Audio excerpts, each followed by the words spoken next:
Indonesia ya yang setia mengikuti Coffee Morning bersama kami di Sema Adonai. Bapak Ibu, mari kita berdoa dulu sebelum kita merenungkan firman Tuhan. Maha besar Engkau ya Bapa yang kami sembah di dalam nama Tuhan Yesus. Kami bersyukur dan berterima kasih kalau Engkau memberikan kami kehidupan dan kami masih bisa hidup untuk meneruskan visi misi yang dari Engkau ya Bapa. Ajar kami senantiasa untuk mempermuliakan nama-Mu dan bawa kami terus berjalan bersama Engkau. Pimpin dan bimbing kami agar kami diperkaya oleh pengetahuan firman-Mu. Bapa Surgawi, urapi saya saat ini ya Bapa, agar saya bisa menyampaikan isi hati-Mu, apa yang hamba telah pelajari ya Bapa, apa yang hamba telah rangkumkan ya Bapa, itu bisa menjadi berkat bagi setiap orang yang mendengarkannya.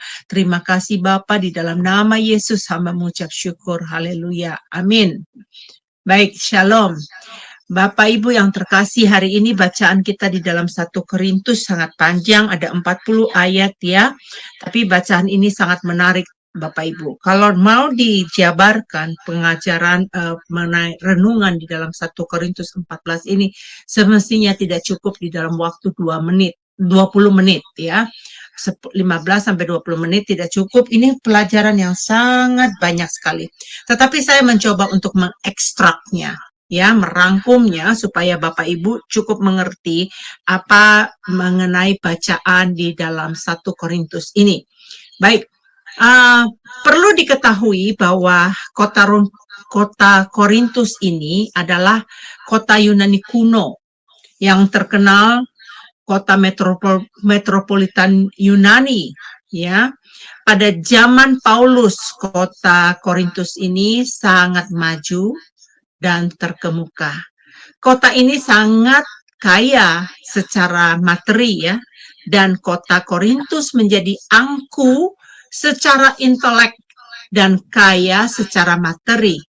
Secara moral, jemaat Korintus ini maaf untuk dikatakan mereka bejat ya. Mereka hidup di dalam dosa. Saat itu dosa merajalela. Mereka meninggikan hawa nafsu. Saat itu Paulus sedang datang dari jemaat Korintus mengabari Paulus. Jadi ada jemaat Korintus mengirimkan surat kepada Rasul Paulus mengabari berita kejadian apa yang terjadi di Korintus ya. Banyak sekali masalah teman-temanku. Nah, di dalam 1 Korintus ini kalau kita perhatikan ya, dari ada 16 pasal. Nah, dibagi dalam 5 masalah utama yang terjadi. Kalau kita perhatikan di masalah ke-1-nya di pasal 1 dan 4, itu tentang perpecahan. Masalah yang kedua, pasal 2 sampai 7 itu tentang seks. Masalah yang ketiga di pasal 8 sampai 10 itu adalah bagian makanan. Nah, masalah keempat bagi pasal yang 11 dan sampai 14 yang hari ini kita akan kupas itu tentang pertemuan jemaat. Nah, masalah yang kelima di pasal besok, pasal 15, itu bicara tentang kebangkitan. Dan di pasal 16, itu salam penutup Paulus. Dalam setiap pasal ini, Paulus menjelaskan adanya masalah di jemaat Korintus. Nah, keadaan jemaat Korintus hidupnya tidak sesuai dengan Injil. Mereka diberikan karunia, tapi tidak memakai karunia secara benar. Jadi, teman-teman semua, saya akan memberikan tema renungan pada hari ini adalah memakai karunia secara benar. Sekali lagi saya katakan, memakai karunia secara benar. Nah, cara Paulus menyurati jemaat di Korintus dengan meresponi dengan kabar baik Injil. Ini artinya Paulus menekankan bahwa setiap umat harus memiliki karakter ilahi. Saudara-saudaraku, pertumbuhan jemaat Korintus ini tentunya sangat dinamis. Pada saat itu, jemaat di Korintus terjadi persaingan. Mereka lebih meninggikan setiap karunia-karunianya. Kita sudah baca ya di pasal 12 kemarin 2 hari yang lalu bahwa mereka diberikan karunia-karunia ya. Nah, merasa bangga dengan karunia. Mereka dapat berbahasa roh, bernubuat, dan karunia-karunia lain-lainnya. Setiap kumpulan jemaat ada pemimpin-pemimpin yang mereka sukai. Jelas ini salah karena mereka, kenapa saudaraku? Mereka bergengria, berkelompok ya. Persis zaman now. Nah, zaman now juga ada yang seperti ini teman-teman. Jadi bukan hanya dari zaman Rasul Paulus, tapi di zaman now juga demikian ya. Nah, karunia apapun yang diterima bukanlah tolak ukur tingkat level rohani secara hebat ya dari yang lain. Jadi kalau karunia itu kita terima itu bukan kita compare dengan yang lain. Wah, aku punya karuniaku lebih hebat daripada karuniamu. Itu jangan saudara-saudara. Bukan supaya kelihatan tingkat rohaninya lebih tinggi, kita perlu ketahui bahwa tujuan karunia diberikan Tuhan adalah untuk apa? Untuk digunakan melayani sesama jemaat. Jadi poinnya apa? Karunia diberikan kepada kita digunakan untuk melayani sesama jemaat. Nah, itu pun harus melayani jemaat sesuai dengan karunia yang diberikan dan temanya apa? Yang saya berikan adalah dilakukan secara benar. Kalau kita baca di dalam Roma 14 ayat 12, berkata setiap akan memberi pertanggungjawaban. Jadi setiap kita akan memberikan pertanggungjawaban tentang dirinya sendiri kepada Allah. Jadi kalau kita diberikan karunia apapun yang dipercayakan Tuhan kepada kita akan mempertanggungjawabkannya di kemudian hari. Nah, setiap kita diberikan karunia harus diapakan? Tentunya harus dipertanggungjawabkan. Ya, Bapak Ibu ya. Nah, Tuhan memberikan berbagai macam karunia kepada umatnya untuk membangun jemaat. Wah, Tuhan itu hebat sekali ya, luar biasa ya Tuhan kita ya. Nah, kita sudah baca beberapa jenis karunia di 1 Korintus 12, 2 hari yang lalu. Yang saya dapatkan di ayat 6-8, karunia bernubuat itu hendaknya melakukan dengan iman. Karunia melayani hendaknya melayani dengan sabar. Karunia mengajar hendaknya mengajar secara teologis. Jadi mengajarnya harus sesuai dengan pengetahuan yang benar ya. Nah, karunia menasihati hendaklah menasihati dengan firman Tuhan. Jangan menasihati dengan pemikiran-pemikiran manusia. Jadi harus berdasarkan firman Tuhan. Nah, karunia membagi-bagikan hendaknya melakukannya dengan ikhlas. Jangan dengan paksaan, terus jangan mengomel. Oh, saya udah bantu ini. Nah, itu jangan. Jadi, kalau kita dikasih karunia membagi-bagikan, itu hendaklah kita melakukannya dengan ikhlas. Nah, karunia memberi pimpinan, hendaknya melakukannya dengan benar. Bagaimana engkau memimpin orang kalau kamu tidak memimpinnya dengan benar? Nah, karunia kemurahan hendaknya melakukannya dengan sukacita. Wow, banyak sekali ya karunia-karunia, tipe-tipe karunia yang ada di 1 Korintus 12 ini. Nah, dari bermacam karunia yang diberikan bukanlah untuk menyombongkan diri. Nah, kenapa? Karena karunia itu kita harus pakai karunia itu secara benar. Nah, kalau kita baca di kitab Korintus hari ini, yang barusan kita baca, yang paling penting kata Paulus ya, Paulus menekankan ini. Paulus berkata, yang perlu kita lakukan dari karunia-karunia yang lain, karunia apa itu?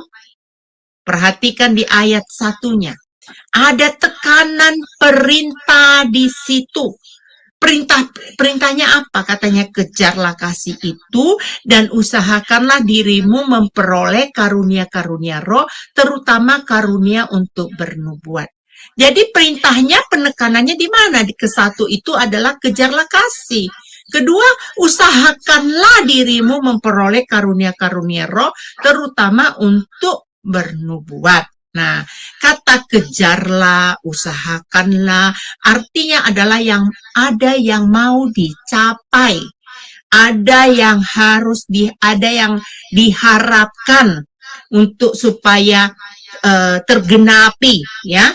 Nah, dengan berjuang untuk mendapatkan kasih, demikianlah Paulus memerintahkan kejarlah kasih itu.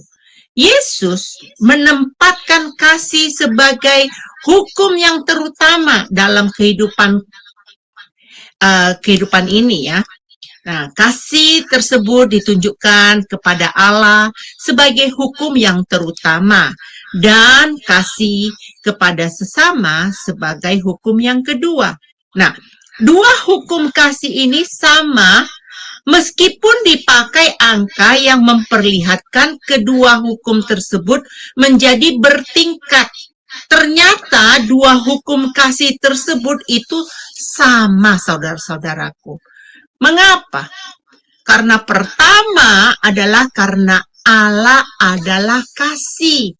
Jika Allah sebagai kasih, maka sudah semestinya segala hal yang diciptakannya itu berdasarkan kasih. Sudah tentu, pasti, tidak ada lagi yang lain. Pasti berdasarkan kasih. Nah, yang kedua, fokus menciptakan ternyata ada pada manusia, diciptakan untuk apa? Untuk gambar dan rupa Allah. Ketika mendapatkan mandat untuk mengelola, untuk menguasai, dan untuk menaklukkan bumi, sudah semestinya pula manusia menaklukkannya berdasarkan apa? Berdasarkan kasih. Ini penting, saudara, simak baik-baik ya. Melayani tanpa kasih tidak akan memenuhi syarat. Saya ulangi, melayani tanpa kasih tidak akan memenuhi syarat. Walaupun pribadi orang tersebut memiliki karunia-karunia, kemarin kita sudah baca di dalam 1 Korintus 13 ayat 2. Yang Paulus menekankan jika memiliki karunia, sekalipun dia memiliki iman yang sempurna untuk memindahkan gunung, tetapi jika tidak mempunyai kasih, sama sekali tidak berguna. Nah, pertanyaannya begini, apa penyebabnya orang tidak dapat mempraktekkan kasih? Sebab adanya dosa.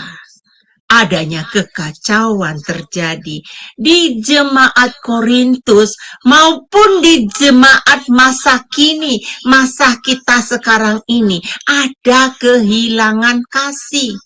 Nah, Paulus mendorong jemaat Korintus untuk mengalami pembaharuan agar buah dari keselamatan dan maksudnya yang telah diterima dari Yesus, di dalam Yesus, akan menciptakan ulang keberadaan manusia secara utuh. Jadi ada pembaharuan, dicetak ulang, dipulihkan ulang, supaya gambar Allah ini bisa dipulihkan. Nah, goalnya Paulus agar setiap jemaat memakai karunia dengan benar. Tadi saya sudah katakan, masalah yang terjadi di pasal 11 dan ayat 14 tentang pertemuan jemaat, ya. Ada kacau balau di sana. Nah, tahukah saudara, sebagai satu tubuh kita beragam-ragam, bukan? Kita juga terdiri dari berbagai-bagai karunia yang ada. Ada yang sarankan agar kita meminta karunia bahasa roh. Nah, tapi dari karunia yang utama yang kata Paulus tadi diperintahkan, mintalah karunia bernubuat.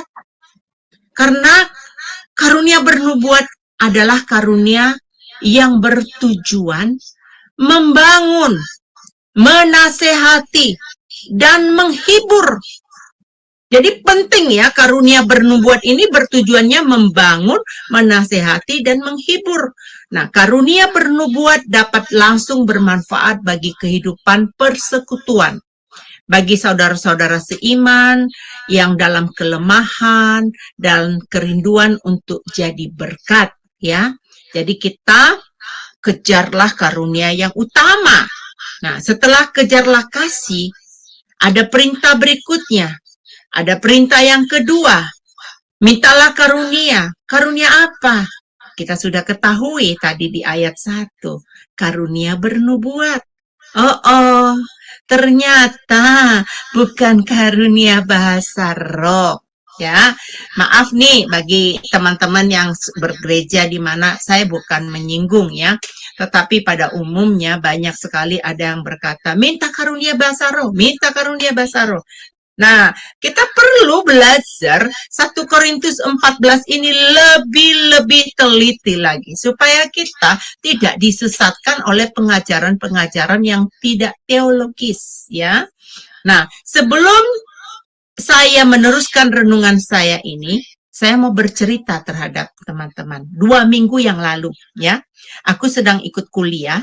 Dosenku menceritakan waktu dia terpilih sebagai pengerja di gereja.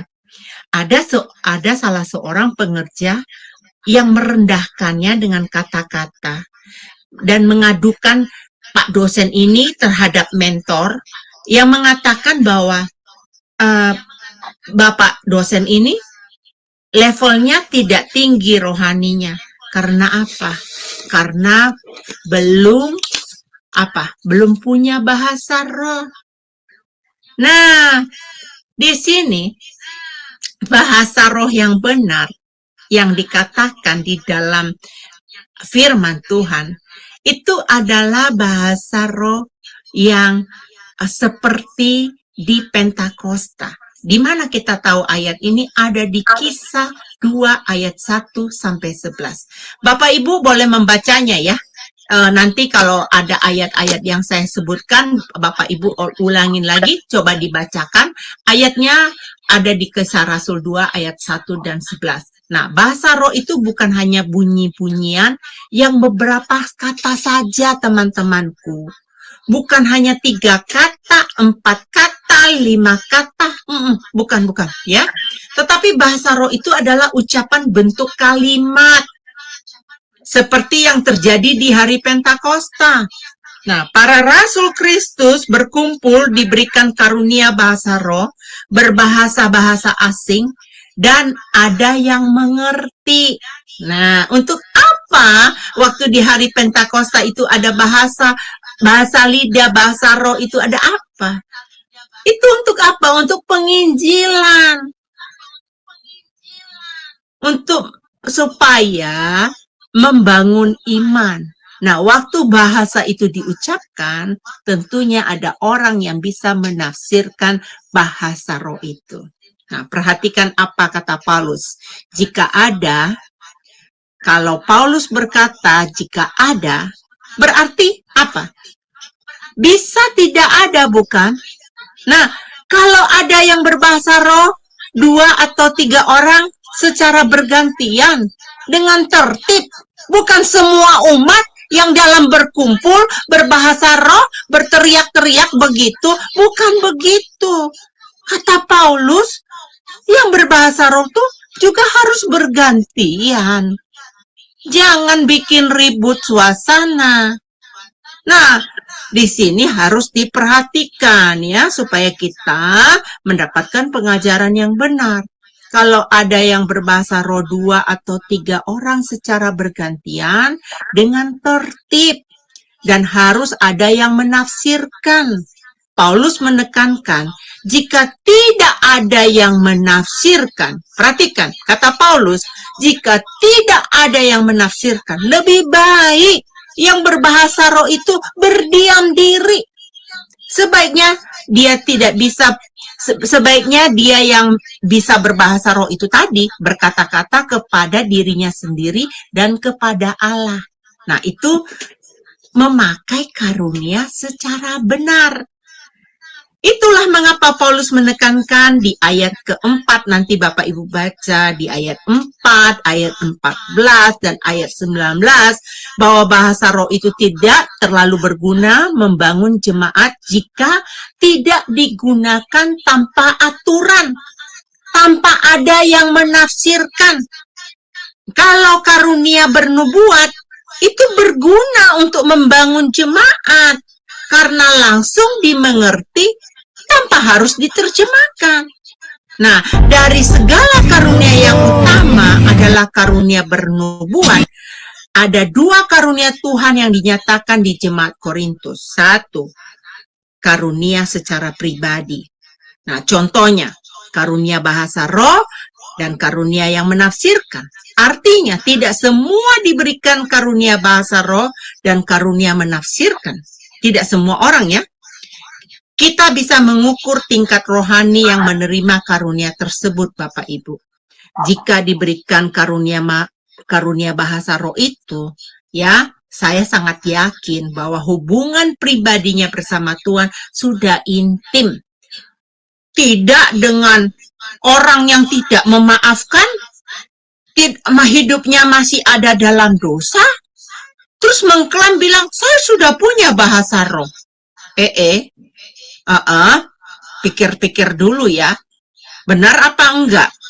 Nah, dari mana kita ketahui jika umat kudus semakin bertumbuh, berakar, diukur dari kedekatannya dengan Tuhan.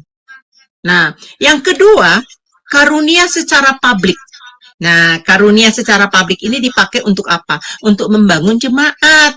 Karunia nubuat yang memiliki pikiran Kristus dan yang memiliki pengetahuan biblika. Ya, dengan baik, pengetahuan Alkitab dengan baik. Terus yang sistematis, dengan baik secara historis maupun secara aktual, yang dapat dipertanggungjawabkan. Ya, jadi kalau kita baca hari ini di ayat 3-nya, 1 Korintus 4 ayat 3, tetapi siapa yang bernubuat, ia berkata-kata kepada manusia, ia membangun, menasehati, dan menghibur. Itu 3 tadi ya, membangun, menasehati, dan menghibur. Nah, orang yang bernubuat akan ini sulit sekali saya sebutkan, berorientasi kepada pelayanan manusia. Ya, nubuatan dalam penglihatan, maksudnya wahyu dari Allah tentang masa depan yang belum terjadi, untuk memberitakan apa? Memberitakan firman Tuhan dengan cara mengajar, berkhotbah, renungan, memberitakan Injil, tentunya Injil Yesus Kristus ya, yang dilakukan oleh orang yang bernubuat, ya. Nah, orang yang bernubuat itu akan membangun, memberikan fungsi yang baik, memberikan manfaat yang baik. Nah, kemudian orang yang bernubuat itu akan menasihati jemaat apa yang berkaitan dengan kehidupannya. Nasihat untuk memperbaiki, nasihat untuk mengarahkan ke arah mana? Ke arah yang benar. Ya, supaya kehidupannya membaik, menghibur, memberikan semangat, mendorong agar semangat untuk menjalani pelayanannya di dalam kehidupan sehari-hari. Nah, kapan karunia bernubuat dipakai? Saat berkhotbah, saat berkomunitas. Nah, pertanyaannya, kenapa Paulus lebih mendorong jemaat memakai karunia bernubuat? Nah, ada yang tahu? Kenapa? Kenapa Paulus lebih mendorong jemaat memakai karunia bernubuat? Karena karunia bernubuat itu membangun jemaat, saudara-saudaraku. Kalau kita baca hari ini di topik yang terakhir ya, itu mengenai 1 Korintus 14 ayat 26 sampai 40. Itu adalah topik peraturan dalam pertemuan jemaat. Waduh, Paulus ini serius sekali loh, dia mengatur peraturan mengenai pertemuan jemaat. Dia tidak main-main, saudara-saudaraku ya. Nah, ayat 26 sampai 40 Paulus menjelaskan karunia pada pertemuan jemaat. Surat Korintus ini tentang budaya yang ada pada saat itu. Nah, kalau kita baca di 1 Korintus 14 ayat 26 ini yang bunyinya begini. Jadi bagaimana sekarang saudara-saudara? Bagaimana kamu berkumpul, hendaklah tiap-tiap orang mempersembahkan sesuatu yang seorang mazmur, yang lain pengajaran, atau pernyataan Allah, atau karunia bahasa roh, atau karunia untuk menafsirkan bahasa roh. Tetapi semua itu harus dipergunakan untuk apa? Untuk membangun. Jadi jelas ya, diperlukan karunia ini untuk membangun, supaya komunitas itu berjalan dengan baik, supaya pertemuan-pertemuan jemaat itu berlangsung dengan baik. Jadi ada tata keramanya, ada etikanya. Saya pernah membawa mengenai di dalam 1 Korintus 6 kemarin itu mengenai etika pelayanan ya. Nah, yang dimasukkan oleh Paulus tentang persembahan sesuatu yaitu tentang karunia yang dimiliki oleh setiap orang ya. Nah, seorang mazmur, yang lain mengajar. Terus ada juga yang menyatakan pernyataan Allah. Terus ada juga karunia bahasa roh. Jadi karunia bahasa roh itu benar loh ya, ada loh ya. Jangan bilang saya nggak mengatakan tidak ada. Ada karunia bahasa roh. Tapi harus dipakai dengan yang benar. Jangan mengaku-ngaku punya bahasa roh, tapi itu bukan bahasa roh. Hati-hati ya di dalam hal ini. Atau karunia untuk menafsirkan bahasa roh. Nah, kalau ada yang berbahasa roh, harus ada juga yang bisa menafsirkannya. Kalau tidak ada yang bisa menafsirkan, sia-sia. Tidak membangun jemaat. Nah, tujuannya apa? Dalam pertemuan itu kita harus membangun jemaat. Tapi kalau memang message-nya, pesannya itu untuk pribadi orang itu, boleh kalau orang itu mengerti apa yang kamu katakan. Tapi bukan hanya 1-2 kata gitu ya, tapi itu kalimat ya, kalimat yang diucapkannya. Baik, saya akan bacakan ini mengenai yang dimasukkan oleh Paulus tentang persembahan sesuatu yaitu tentang karunia ini ya teman-temanku, ini semuanya dipergunakan untuk apa? Untuk membangun ya, teman-teman sudah tahu ya. Nah, kalau ayat 29 sampai 33 dalam bernubuat, Paulus menerapkan peraturan supaya teratur. Jika ada yang diberi karunia, juga harus menyampaikan per orang, dan jika ada yang lain, harus menunggu giliran untuk menyampaikan. Waduh, Paulus rupanya kayak Heni ya, senengnya teratur. Nah, tidak main sikup-sikupan gitu, harus teratur. Nah, itu rupanya Paulus itu punya, saya setuju banget dengan Paulus ini. Jadi harus disampaikan secara bergiliran. Di sini kita bisa melihat bagaimana Paulus mengatur pertemuan ibadah dengan baik ya. Saling menghargai itu penting.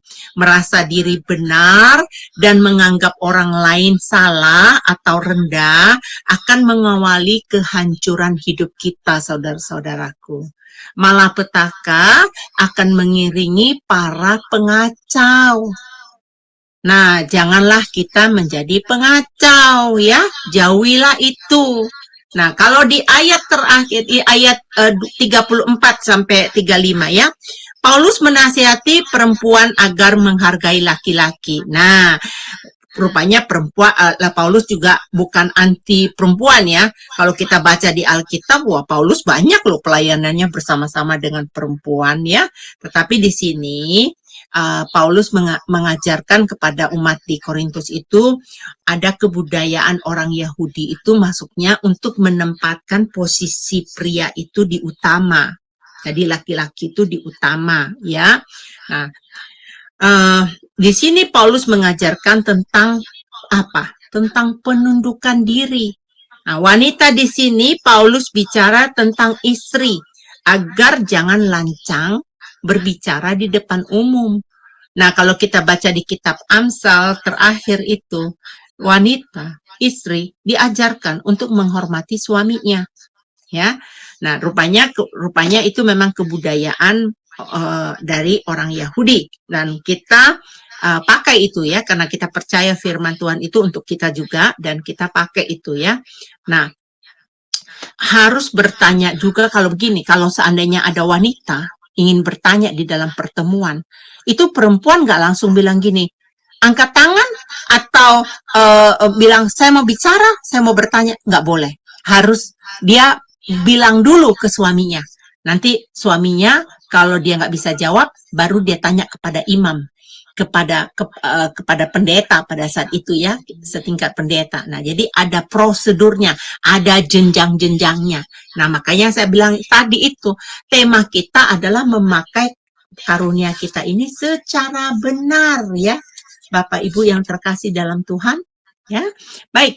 Nah, bagian akhir dari ayat ini bagian akhir dari ayat 36 sampai 40, Paulus menyampaikan peraturan yang disampaikan adalah perintah Tuhan dan harus ditaati. Ya, Paulus menantang yang punya karunia nabi atau punya karunia menyampaikan isi hati Tuhan, tapi kalau dia tidak taat pada Tuhan, apa kata 1 Korintus 13 ayat 2 tadi? Oh, sia-sia. Jadi kita jangan mengatakan, oh gue pinter loh, gue ngajar. Gue nyampein suara Tuhan. Oh, gue bisa bahasa roh. Gue bisa ini, gue bisa ini. Oh, hati-hati teman-teman. Jadi kalau tidak punya kasih, begitu dengar ada suara orang, aduh pusing gue dengar suara dia, sis, kepala gue mau pecah. Nah, mana kasih itu? Nggak boleh teman-teman.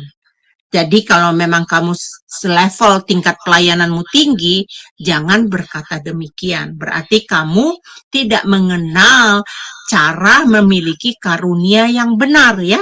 Nah, kesimpulannya, layanilah Tuhan sesuai karunia yang benar.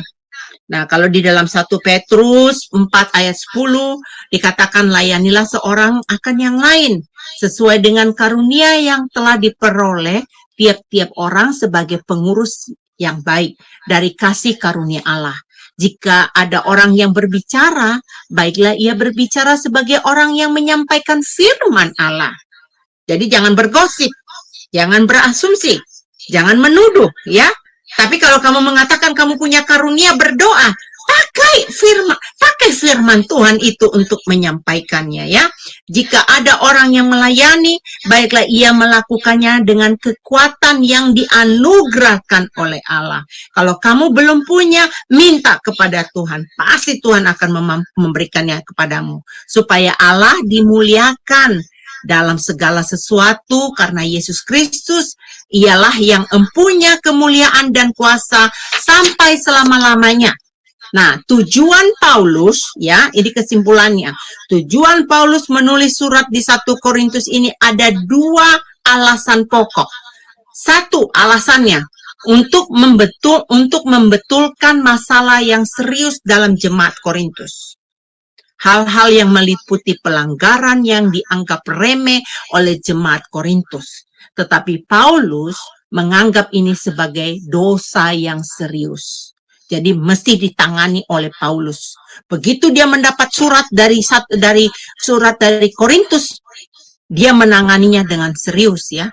Nah, yang kedua, tujuannya Paulus menulis surat di Korintus itu tujuannya untuk memberikan bimbingan dan instruksi atas berbagai pertanyaan yang telah ditulis oleh orang Korintus. Hal ini meliputi soal doktrin, soal perilaku, dan soal kemurnian, baik secara perorangan maupun secara jemaat. Jangan merasa diri benar dan menganggap orang lain salah, saudara-saudaraku. Jangan menganggap orang lebih rendah. Kamu tidak selevel dengan saya. Kamu tidak sefrekuensi dengan saya. Kamu tidak seanggota dengan saya. Jangan lakukan hal itu. Ya, kalau tidak ada yang menjadi kalau tidak, saudara-saudaraku, begini maksud saya, kalau tidak ada, ya, akan menjadi awal kehancuran bagi hidup kita. Nah, itu maksudnya kalau tidak ada kesabaran tadi maksud saya. Jadi harus ada kesabaran, harus ada penguasaan diri, harus ada karunia-karunia itu dikembangkan dalam hidup kita supaya karunia-karunia yang Tuhan katakan untuk membawa damai ini berlaku. Nah, kalau tidak akan menjadi kehancuran bagi kehidupan kita. Nah, aplikasikan ini saudara-saudaraku. Pakailah karunia roh seturut dengan kasih kepada Tuhan dan sesama untuk membangun gereja. Yang kedua, pakailah karunia dengan teratur agar ada damai sejahtera. Yang ketiga, pakailah karunia secara benar. Paulus menekankan karunia ini ya, bukan yang terpenting, maksudnya bukan yang seperti yang anggap oleh orang-orang banyak selama ini dari pengertian-pengertian ya. Mereka mengambil 1 Korintus 14 ini, wah tentang karunia-karunia ini mereka membicarakan tentang itu. Tapi coba kalau dibaca dari ayat 1 sampai 40, ketemu di situ. Ternyata bukan yang utama itu karunia yang menurut mereka selama ini harus itu tidak ya. Jadi mari melayani dengan memberi makna karunia yang benar, tujuannya untuk membangun jemaat. Nah, peliharalah hidup yang membangun damai agar dapat membawa sukacita kepada jemaat. Bertanggung jawab di setiap karunia yang dipercayakan kepada kita. Ada amin saudara-saudaraku? Saya berharap kita semua bisa memahami renungan pada hari ini 1 Korintus 14. Saya mencoba bagaimana menjabarkannya dengan baik, merangkumkannya dengan baik, mencari semua bahan-bahan yang pernah saya pelajari dahulu, dan saya memakai buku Alkitab yang namanya Penuntun Hidup dalam Berkelimpahan. Jadi referensinya banyak saya dapatkan dari sana. Mari Bapak Ibu, mari kita berdoa. Kita minta terima kasih kepada Tuhan ya. Bapa Sorgawi, kami bersyukur dan berterima kasih. Engkau membukakan satu pengertian baru kepada kami untuk 1 Korintus 14 ini ya Bapa. Bagaimana kami harus memakai karunia ini secara benar. Tentunya Bapa kami tidak mau seperti yang terjadi pada jemaat di Korintus. Penuh dengan polemik, penuh dengan perdebatan, penuh dengan persaingan ya Bapa. Bapa ajar kami ya Bapa, agar kami bisa melakukan seluruh karunia ini dengan benar dan bisa mempertanggungjawabkan di kemudian hari dikala kami bertemu muka dengan Engkau ya Bapa, dan mampukan kami ya Bapa agar hari demi hari Roh Kudus menolong kami dan pertajam kami Bapa, agar kami cerdas Tuhan dalam bertindak, mengatur segala kehidupan kami, agar kami berkenan di hadapan-Mu. Terima kasih Bapa, dan di dalam nama Yesus kami mengucap syukur. Nama Tuhan Yesus, mari kita menerima berkat dari Allah Bapa. Tuhan akan menyinari kita dengan senantiasa dan akan memampukan kita menjadi pemenang. Tuhan akan memberkati kita, akan menjadi pelaku firman Tuhan. Tuhan akan memampukan menjadikan kita saksi-saksi Kristus. Sinar kemuliaan melingkupi kita, dan kasih karunia Yesus dan kasih Allah dengan persekutuan Roh Kudus akan menyertai kita sampai pada akhir zaman. Amin.